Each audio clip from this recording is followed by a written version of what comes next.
El término gnosis viene del griego y quiere decir conocimiento, pero no se refiere a cualquier conocimiento, sino a un conocimiento trascendental, perfecto y directo que proviene del mundo espiritual.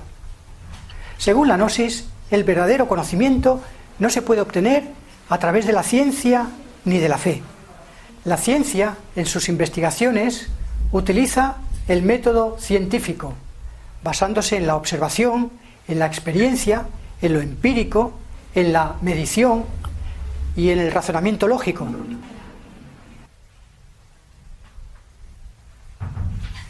Todo eso está muy bien, pero a la ciencia, para ser completa, le falta una cosa: le falta la sabiduría del corazón.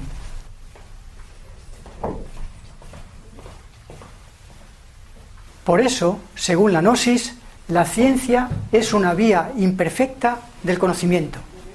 Y lo mismo sucede con la fe. Se entiende por fe una creencia que no está sustentada en pruebas. Y por pruebas, desde el punto de vista de la sabiduría iniciática, de la sabiduría ancestral, nos referimos no a pruebas científicas, sino a pruebas experimentadas por nosotros mismos, generalmente a través de la introspección.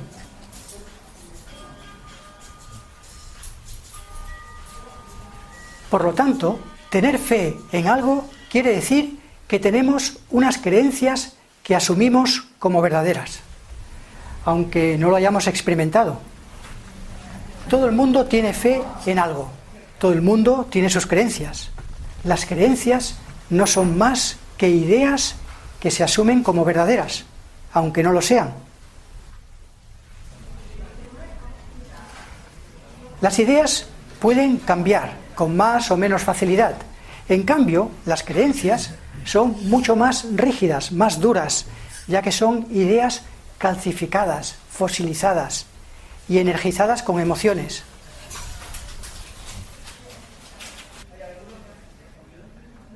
Por lo tanto, una creencia es más rígida que una idea, y un dogma es más rígido que una creencia.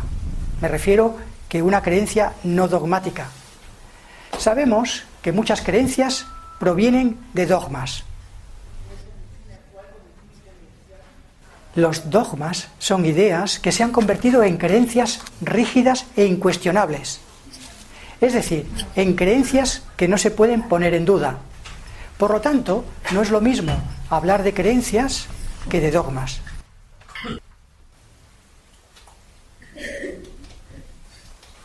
Pero en ambos casos, lo que se cree no constituye una verdad para nosotros, o en todo caso, no es más que una verdad prestada, ya que para que una cosa sea verdad, tiene que ser experimentada interiormente. Voy a poner un ejemplo. Decir que Dios existe, lo podemos decir como creencia, o como dogma, o como verdad interior.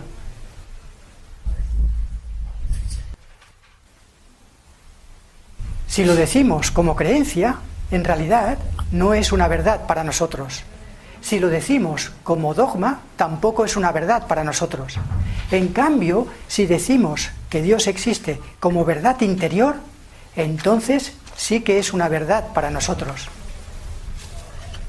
Por lo tanto, debe quedar claro que solo es verdad para nosotros aquello que experimentamos interiormente, y no aquello que nos ha dicho la religión, una filosofía o la ciencia.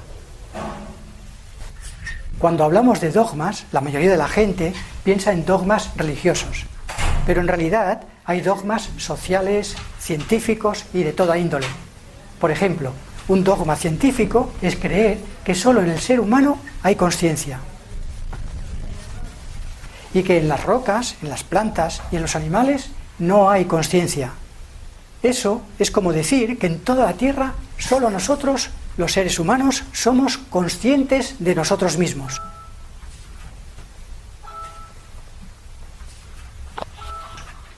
Y que el resto de los seres del planeta son totalmente inconscientes. Así pues, según ese dogma científico, tu gato, tu perro, no son conscientes de sí mismos.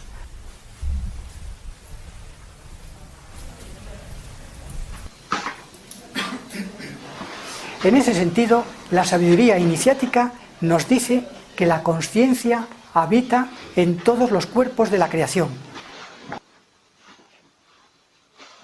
pero que su actualización es diferente en función del grado de evolución, y que esta verdad se puede experimentar interiormente.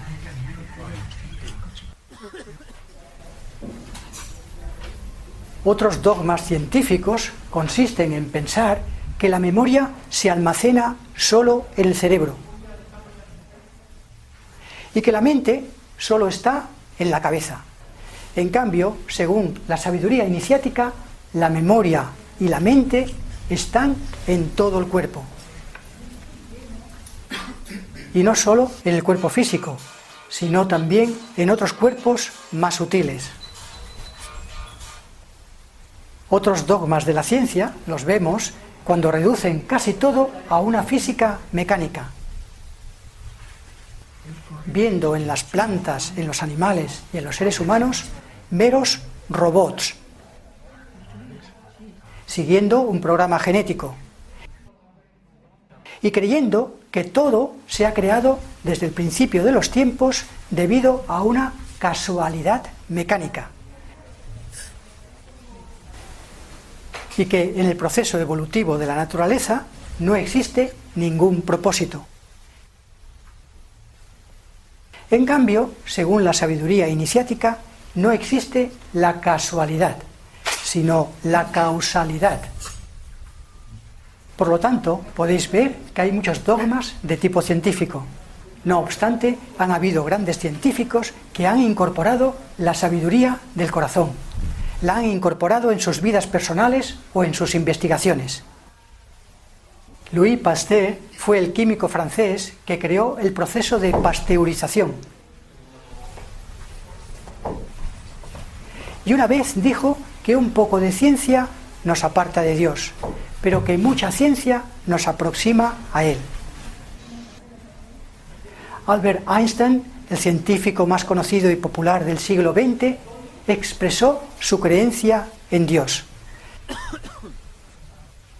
según la concepción del filósofo neerlandés Spinoza. Según Spinoza, la sustancia de Dios es infinita y eterna, pero sus modos de manifestación son contingentes y finitos.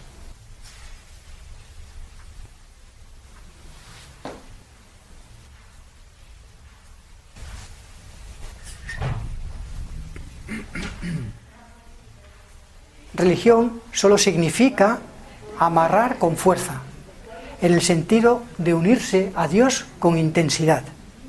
Por lo tanto, las religiones lo que pretenden es volver a la fuente, regresar a la unidad primordial. Pues bien, como decía antes, todo lo que nos dice la ciencia y todo lo que procede de dogmas no debe ser tomado como verdad, sino que debe ser experimentado por uno mismo, para que devenga en sabiduría del corazón. Y por sabiduría del corazón me refiero al conocimiento adquirido a través de la introspección. Es decir, a través de una experimentación interna, a través de una experimentación interna y directa de las verdades trascendentales. Ese conocimiento superior adquirido a través de la introspección, en realidad, es el conocimiento de uno mismo, que es lo mismo que decir el conocimiento del ser. A este conocimiento del ser le llamamos sabiduría. Por lo tanto, entendemos por sabiduría al conocimiento del corazón. Así pues, debemos discernir entre conocimiento y sabiduría.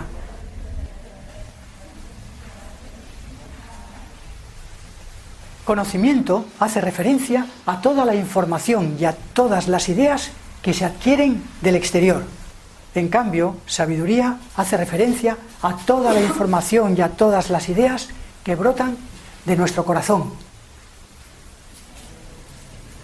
El conocimiento se adquiere generalmente a través del estudio y de la reflexión. Accedemos al conocimiento que está en la memoria del pasado, pero no podemos acceder a la sabiduría del corazón. Hablo de acceder a la sabiduría del corazón, pero en realidad no somos nosotros los que accedemos a ella, sino que es ella la que accede a nosotros. Y cuando lo hace, decimos que la sabiduría nos habita. Así pues, debe quedar claro que la sabiduría no consiste en atesorar conocimiento, sino que la sabiduría nos habita cuando estamos en condiciones para recibirla. Cuanto más inocente, pura y amorosa sea un alma, más fácilmente la sabiduría habitará en ella. Ahora que tenéis claro la diferencia entre conocimiento y sabiduría, vamos a ver la diferencia entre conciencia y consciencia. Cuando a la palabra conciencia le ponemos una S para pronunciarla como consciencia, nos estamos refiriendo a la sabiduría del ser. Por lo tanto, una cosa es hablar de conocimiento y de conciencia, y otra bien distinta es hablar de sabiduría y consciencia. Como veis, la letra S la encontramos en las palabras ser, sabiduría y consciencia. ¿Os acordáis del pergamino número 79 de Reiki Heiba Toai? El cual dice: si tu mente es pura, tu corazón te guiará, enviándote continuamente mensajes significativos, en forma de signos, señales, intuiciones y sueños.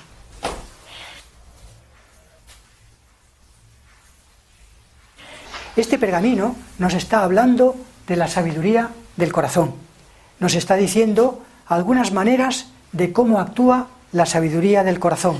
Lo que tenemos que tener claro es que la sabiduría del corazón nos ayuda con las cosas que estamos haciendo.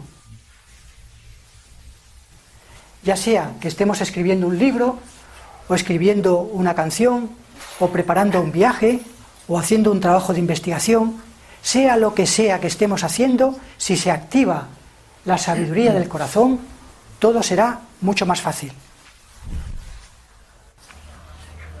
ya que recibiremos ayuda a través de intuiciones, sueños y un sinfín de cosas que aparecerán en nuestro camino. Las personas adecuadas, las herramientas adecuadas.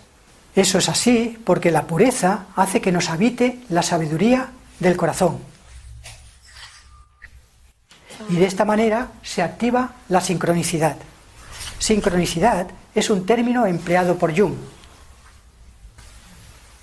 Quiere decir que en ocasiones en nuestra vida suceden hechos mágicos en los que el universo nos habla para decirnos lo que necesitamos en cada momento. Así pues, si eres puro de corazón, atraerás a tu vida cosas que necesitas, pero no sabrás cómo sucede todo eso, pues todas esas cosas aparecerán como por arte de magia. Personas, libros, frases, canciones y un sinfín de cosas aparentemente fortuitas, pero son cosas que son necesarias para tu crecimiento. Desde el punto de vista de la sabiduría iniciática, todo eso sucede debido a que hay una correspondencia entre el mundo físico y el mundo espiritual.